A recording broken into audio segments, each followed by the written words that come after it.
Сәлем достар!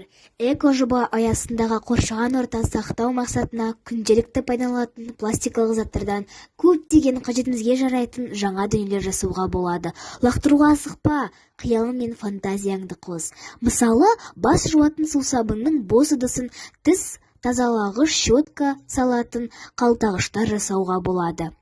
Қоқыстарды қайта өңдеп шығаратын зауыттар елімізде пайда бола бастады. Өз үлесімізді қосайық. Қоқыстарды сұраптап үйренейік. Болашаққа таза ауа, таза жер, таза су, таза табиғат қалдыруға асығайық.